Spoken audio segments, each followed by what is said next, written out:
നമുക്ക് ഈ filter unit ഒന്ന് ബാക്ക് വാഷ് ചെയ്ത് നോക്കാം. അപ്പോൾ ആൾ തന്നെ ചെയ്ത് കാണിക്കും. അപ്പോൾ ആദ്യത്തെ ഫിൽറ്ററാണ് ബാക്ക് വാഷ് ചെയ്യണത്.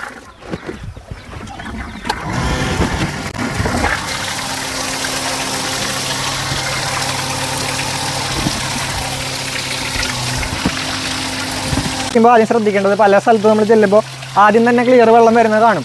അപ്പോൾ ബാക്ക് വാഷ് കസ്റ്റമേഴ്സ് നിർത്തും.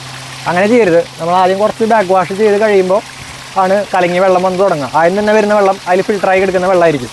ഇപ്പോൾ കളർ മാറി, ഇപ്പോൾ കലങ്ങിയ വെള്ളം വരുന്നത് ബാക്ക് വാഷ് വെള്ളം. അപ്പോൾ ഇത് ക്ലിയർ ആവണ വരെ അത് ചെയ്യേണ്ട വരും, ബാക്ക് വാഷ് ചെയ്യേണ്ട വരും.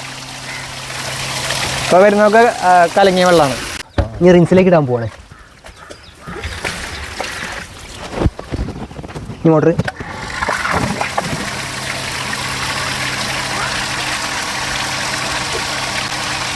നേരെ ഫിൽറ്ററിലേക്ക് ഇട്ട് ഇനി അടുത്ത ഫിൽറ്റർ ഇതേമാതിരി ബാക്ക് വാഷ് മോഡിലേക്ക് ഇട്ട് ഇത് ബാക്ക് വാഷിൽ വെച്ചാൽ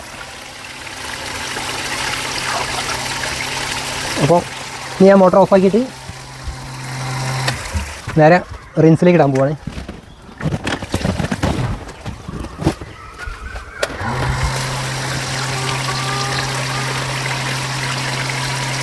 വേറെ ഫിൽറ്ററിലേക്ക് ഇട്ടാണ്. ഞാൻ ബാക്ക് വാഷ് ഒന്നരാടം ചെയ്യാറുണ്ട്. ഫിൽറ്ററിന് ബ്ലോക്ക് വരണ്ടാച്ചിട്ട് ഒന്നരാടം ചെയ്യാറുണ്ട്. അതായത് എത്ര ഫ്രീക്വൻ്റ് ആയിട്ട് ബാക്ക് വാഷ് ചെയ്യുന്നോ അത്രയും ഫിൽറ്റർ മീഡിയയ്ക്ക് ലൈഫ് കിട്ടും. ഇപ്പോൾ ഇവിടുത്തെ വെള്ളം ഭയങ്കര മോശമായതുകൊണ്ട് ഇവിടുത്തെ കൺസപ്ഷൻ അനുസരിച്ച് ഒരു 1.5 ദിവസം കൂടുമ്പോഴാണ് ഇവിടെ ബാക്ക് വാഷ് ചെയ്യണത്. ഇപ്പോൾ ചില സ്ഥലത്തൊക്കെ നമ്മൾ ഇപ്പോൾ ഞങ്ങൾ തന്നെ ഇൻസ്റ്റാൾ ചെയ്ത പല കസ്റ്റമേഴ്സും മാസങ്ങളൊക്കെ ആയിട്ട് ബാക്ക് വാഷ് ചെയ്യാത്ത ഫിൽറ്ററുകളൊക്കെ നമ്മൾ കണ്ടിട്ടുണ്ട്.